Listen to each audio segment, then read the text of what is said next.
सुप्रभात बच्चों, हिंदी की कक्षा में आपका स्वागत है। आज हम लोग लोकगीत पाठ के बारे में पढ़ेंगे। लोकगीत पाठ के लेखक हैं भगवत शरण उपाध्याय। ठीक है, तो पाठ को पढ़ने से पहले हम थोड़ा सा लेखक के बारे में जान लेते हैं।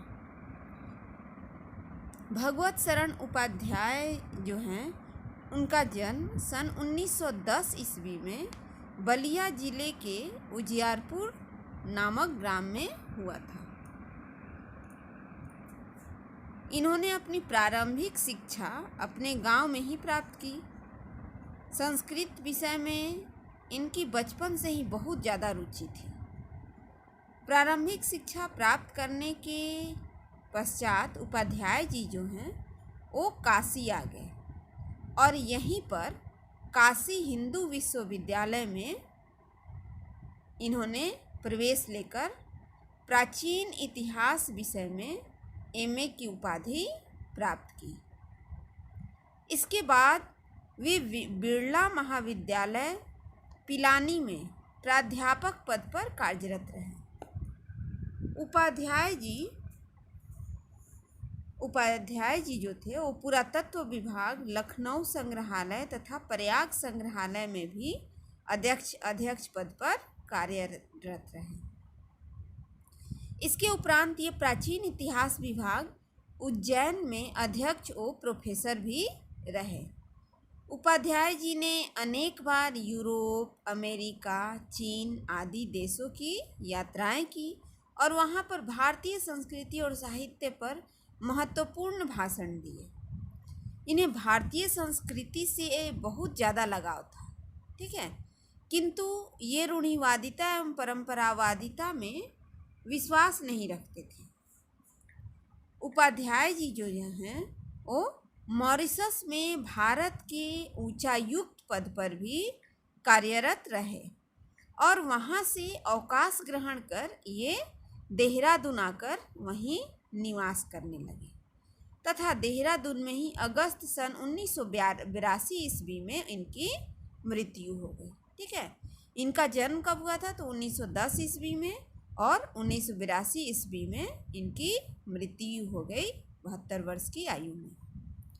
कलकत्ता से पीकिंग, विश्व साहित्य की रूपरेखा, मंदिर और भवन, India in Kalidas, women in Rigveda, कुछ एकांकी आदि इनकी प्रसिद्ध रचनाएं हैं। ठीक है,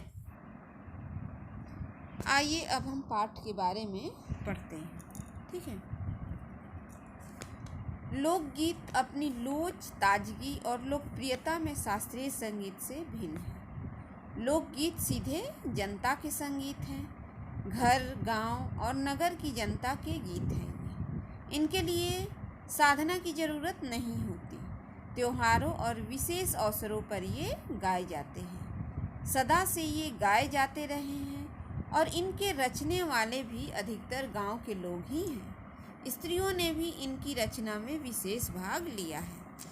ये गीत बाजों की मदद के बिना ही या साधारण ढोलक, झांझ, करताल, बांसुरी आदि की मदद से गाए जाते हैं। लोकगीत जो होते हैं वो सीधे जनता के गीत होते हैं और इनको गाने के लिए किसी विशेष साधना की आवश्यकता नहीं होती है। जैसे साधना मतलब ट्रेनिंग की आवश्यकता नहीं होती है। एक समय था जब शास्त्रीय संगीत के सामने इनको हेय समझा जाता था। अभी हाल तक इनकी बड़ी उपेक्षा की जाती थी, पर इधर साधारण जनता की ओर जो लोगों की नज़र फिरी है तो साहित्य और कला के क्षेत्र में भी परिवर्तन हुआ है।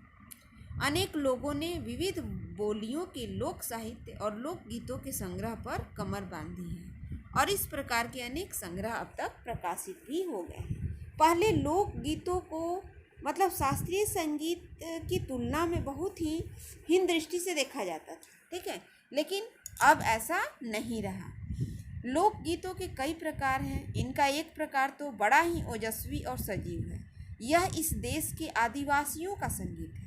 मध्य प्रदेश, दक्कन, छोटा नागपुर में गोंडखांड, ओरांव मुंडा, भील संथाल आदि फैले हुए हैं, जिनमें आज भी जीवन नियमों की जकड़ में बंध न सका और निर्द्वंद्व लहराता है। इनके गीत और नाच अधिकतर साथ साथ और बड़े बड़े दलों में गाए और नाचे जाते हैं। 20-20, 30-30 आदमियों और औरतों के दल एक साथ या एक दूसरे के जवाब में गाते हैं, जिससे कि दिशाएं गूंज उठती हैं। मतलब कि ये आदिवासी समूह के जो लोग होते हैं, आज भी इनको कोई नियम के बंधन में बांध नहीं सका है। ठीक है, ये अपना एक स्वतंत्र जीवन व्यतीत करते हैं और इनके द्वारा जो लोकगीत इनके बीच में प्रसिद्ध है, वो 20-20, 30-30 झुंड, मतलब आदमियों और औरतों का झुंड बना करके ये एक दूसरे के जवाब में गाते हैं। मतलब कि गीत के माध्यम से ही ये एक दूसरे से सवाल जवाब करते हैं। ठीक है, जिससे कि मतलब कि इनका गीत इतना बढ़िया होता है, इतना अच्छा होता है कि पूरी दिशाएं जो है गूंज उठती हैं।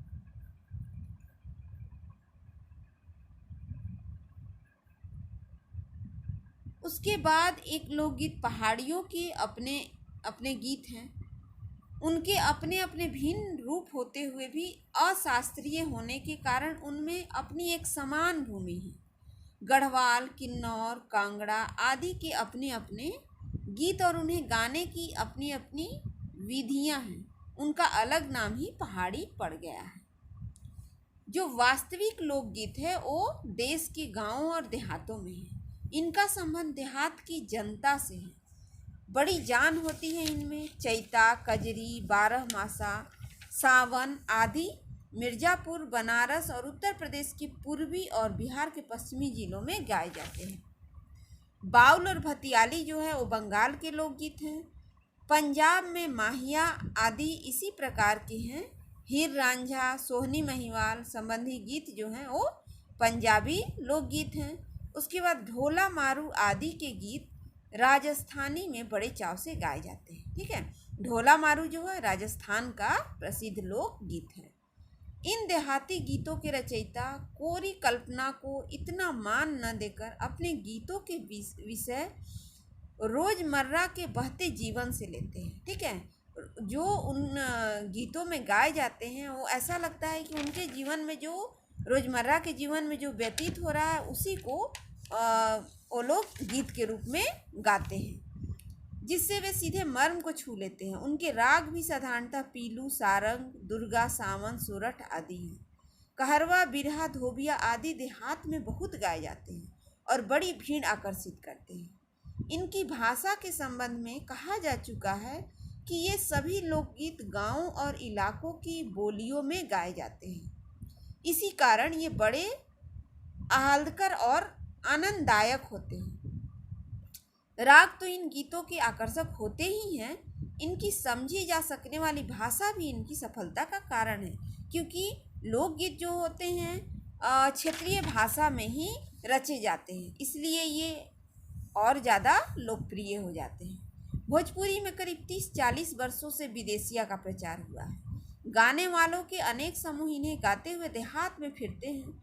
उधर के जिलों में, विशेषकर बिहार में, विदेशिया से बढ़कर दूसरे गाने लोकप्रिय नहीं हैं।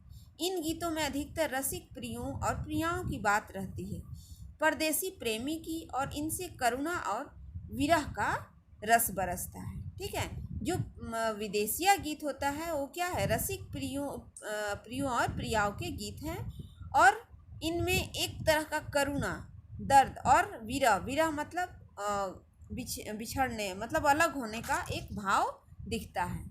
जंगल की जातियों आदि के भी दल गीत होते हैं, जो अधिकतर बिरहा आदि में गाए जाते हैं। पुरुष एक ओर और स्त्रियां दूसरी ओर एक दूसरे के जवाब के रूप में दल बांधकर गाते हैं और दिशाएं गुंजा देते हैं। पर इधर कुछ काल से इस प्रकार के दलीय गायन का ह्रास हुआ है।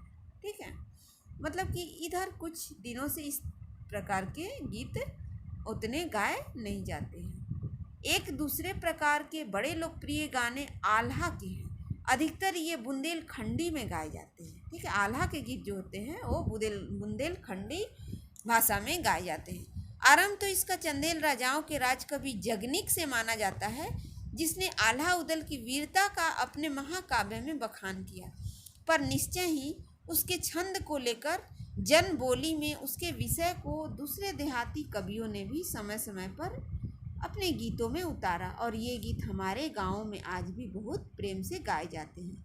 इन्हें गाने वाले गांव-गांव ढोलक लिए गाते फिरते हैं। इसी की सीमा पर उन गीतों का भी स्थान है जिन्हें नट रसियों पर खेल करते हुए गाते हैं। अधिकतर ये गद्य पद्यात्मक हैं और इनके अपने बोल हैं। ठीक है। आल्हा उदल आल्हा जो गीत होते हैं वो आल्हा उदल की वीरता पर उसमें उनकी वीरता का वर्णन किया जाता है। अनंत संख्या अपने देश में स्त्रियों के गीतों की है तो ये गीत भी लोकगीत ही, पर अधिकतर इन्हें औरतें ही गाती हैं। इन्हें सिरजती भी अधिकतर वही हैं। सिरजना मतलब उनकी रचना करना, उनकी रचना भी औरतों के द्वारा ही की जाती है। वैसे मर्द रचने वालों या गाने वालों की भी कमी नहीं है, पर इन गीतों का संबंध विशेषतः स्त्रियों से है। इस दृष्टि से भारत इस दिशा में सभी देशों से भिन्न है, क्योंकि संसार के अन्य देशों में स्त्रियों के अपने गीत मर्दों या जनगीतों से अलग और भिन्न नहीं हैं, मिले जुले हैं। ठीक है। त्योहारों पर नदियों में नहाते समय के, नहाने जाते हुए राह के गीत, विवाह के, मटकोड़ ज्योनार के, संबंधियों के लिए प्रेम युक्त गाली के, जन्म आदि सभी अवसरों के अलग अलग गीत हैं जो स्त्रियां गाती हैं और उनकी रचना भी स्त्रियों के द्वारा ही की जाती है। ठीक है। इन अवसरों पर कुछ आज से ही नहीं, बड़े प्राचीन काल से ही वे गाती रही हैं। महाकवि कालिदास आदि ने भी अपने ग्रंथों में उनके गीतों का हवाला दिया है। सोहर, बानी, सेहरा आदि उनके अनंत गानों में से कुछ हैं। वैसे तो 12 मासे पुरुषों के साथ नारियां भी गाती हैं। ठीक है। 12 मासा गीत जो होता है लोकगीत, वो पुरुषों के साथ स्त्रियां भी गाती हैं, लेकिन कुछ लोकगीत ऐसे होते हैं जिनको की विशेषता औरतें ही रचती भी हैं, मतलब उनकी रचना भी औरतें ही करती हैं और औरतों के द्वारा ही वो गाए जाते हैं। एक विशेष बात यह है कि नारियों के गाने साधारणतः अकेले नहीं गाए जाते, दल बांधकर गाए जाते हैं, मतलब झुंड बनाकर औरतें गाती हैं।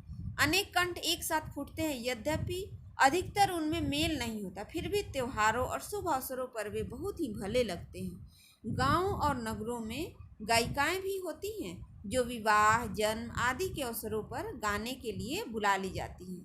सभी ऋतुओं में स्त्रियां उल्लसित होकर दल बांधकर, मतलब झुंड बनाकर गाती हैं, पर होली, बरसात की कजरी आदि तो उनकी अपनी चीज है जो सुनते ही बनती है। पूरब की बोलियों में अधिकतर मैथिल कोकिल विद्यापति के गीत गाए जाते हैं, पर सारे देश के कश्मीर से कन्याकुमारी, केरल तक और काठियावाड़, गुजरात, राजस्थान से उड़ीसा, आंध्र तक सभी क्षेत्र के अपने अपने विद्यापति हैं। स्त्रियां ढोलक की मदद से गाती हैं। ठीक है। स्त्रियां जो है ढोलक बजाते हुए उस लोकगीत को गाती हैं। अधिकतर उनके गाने के साथ नाच का भी पुट होता है। गुजरात का एक प्रकार का दलीय गायन है गरबा। ठीक है। जिसे विशेष विधि से घेरे में घूम घूम कर औरतें गाती हैं। साथ ही लकड़ियाँ भी बजाती जाती हैं। उनके हाथों में एक एक लकड़ी होता है जिसको बजाते हुए वो गोल गोल घेरे में घूमते हुए गरबा करती हैं और उस गीत को गाती हैं, जो बाजे का काम करती है। मतलब जो उनके हाथ में लकड़ी होती है वो बाजे का काम करती है, उसको बजाते हुए वो गाती हैं। गांव के गीतों के वास्तव में अनंत प्रकार हैं। जीवन जहाँ इठला इठला कर लहराता है वहाँ भला आनंद के स्रोतों की कमी हो सकती है। उद्यान जीवन के ही वहाँ के अनंत संख्यक गाने प्रतीक हैं। ठीक है। तो बच्चों, हमारा लोकगीत जो है यहीं समाप्त होता है। लोकगीत में क्या है, तो लोकगीत एक तरह का, लोकगीत का अर्थ क्या होता है, लोगों के द्वारा गाए जाने वाला गीत। मतलब वहीं के एक विशेष क्षेत्र का, हर क्षेत्र का अपना अलग अलग लोकगीत होता है और ये लोकगीत जो होते हैं क्षेत्रीय भाषा में ही रचे जाते हैं। ठीक है।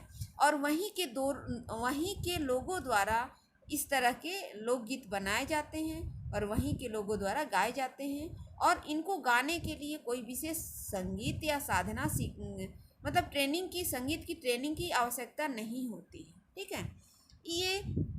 इस गाने को कोई भी गा सकता है, इसको गाना बहुत ही आसान है और इस गाने को अधिकतर लोग झुंड बनाकर गाते हैं। ठीक है, कुछ विशेष तरह के लोकगीत होते हैं जो जन्म के अवसर पर, विवाह के अवसर पर, मटकोड़ के अवसर पर गाए जाते हैं। तो उस तरह के लोकगीत अधिकतर स्त्रियों के द्वारा रचे जाते हैं और उसी जिस क्षेत्र विशेष का लोकगीत होता है उसी क्षेत्रीय भाषा में उनकी रचना की जाती है, जिसके कारण लोकगीत और ज़्यादा लोकप्रिय हो जाता है। ठीक है बच्चों, तो इस पाठ को एक बार आप लोग ध्यानपूर्वक पढ़िएगा और इस वीडियो को ध्यान से देखिएगा और जो भी ये वर्क आपको दिया जा रहा है उसको कंप्लीट करके आप ग्रुप में सेंड कीजिएगा। ठीक है, ओके, थैंक यू।